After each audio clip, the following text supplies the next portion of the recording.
So much news coming out of the White House. It is time to debate what happened and what messages President Biden sent to the world with his address at the United Nations. Let's bring in the co-founder of the Rural Voter Institute, Isaac Wright, and vice chairman of the America First Policy Institute, Fred Fleitz. Gentlemen, welcome.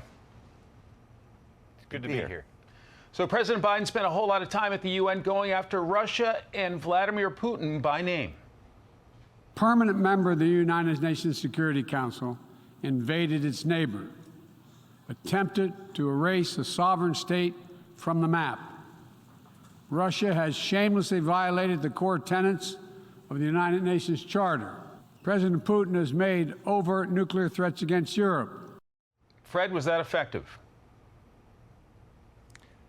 No, I don't think it was effective. I don't disagree with what Biden said, but the challenge right now is to end the war, to get Putin to de-escalate, to pull out, maybe agree to a ceasefire negotiated settlement.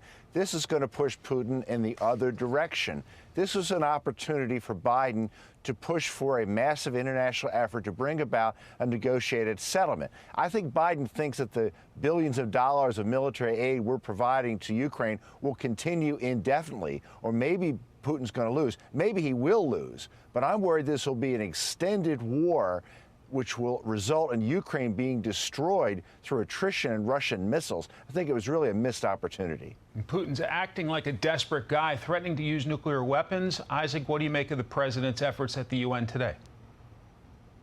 He did what the world needed, which was to rally support and steadfastness against a madman in the Kremlin who has his back against the wall because of his own military failures and is now threatening the world with tactical nuclear arms or worse.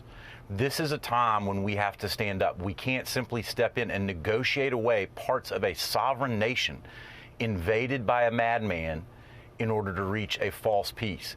We have to stand up and stand with Ukraine to stop this invasion, to stand up for democracy and freedom across the world. Because if Vladimir Putin can threaten freedom in Ukraine, he can threaten it anywhere around the world.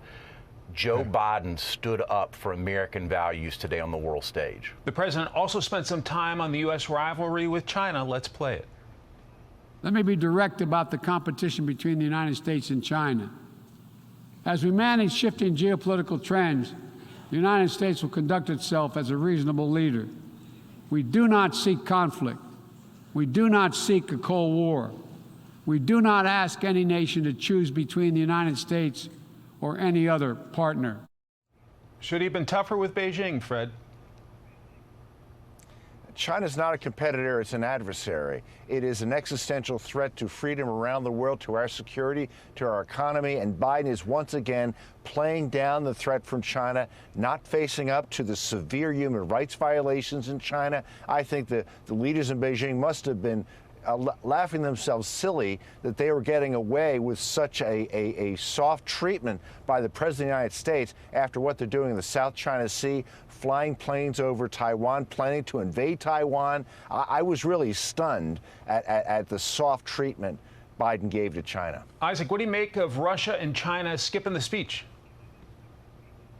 Well, I think they skipped the speech because you've seen Russia step away from the Security Council and its role to bring peace and instead engage in these awful tactics in the Ukraine that include human rights violation. I mean, Vladimir Putin's a war criminal. China has expressed their disapproval recently of Russia's invasion of Ukraine and where the world is, and right now we need them as an ally to help rein in Russia. And I think that the U.S. government, this administration, has stood strong with Taiwan. You just saw a Speaker of the House visit Taiwan for the first time in decades. I think the Chinese government knows where we stand on the issues in the South China Sea, and I think Joe Biden did an excellent job of trying to bring China along as part of a coalition to rein in what Russia's doing right now. Okay, to inflation, here's Chase CEO Jamie Dimon on Capitol Hill. But since then, we've spent, in total, fiscal spending has been $6 trillion, 30% of the GDP, which is bigger than any time in history other than World War II. They're taking the right action to reverse it, but I don't think you can spend $6 trillion and not expect inflation. The Fed raising rates again by another 0.75 percentage points. We're nearly out of time, but I want to give both you guys a chance here. Fred, you first. Reducing the money supply this way is going to help, but the real focus is reducing government spending and ending the Biden administration's war on fossil fuel and gasoline-powered cars. As long as we have this problem, we're not going to be able to stop inflation and stop the likely beginnings of a very serious recession. Isaac, final word to you. Vladimir Putin's invasion of the Ukraine upset global energy supplies.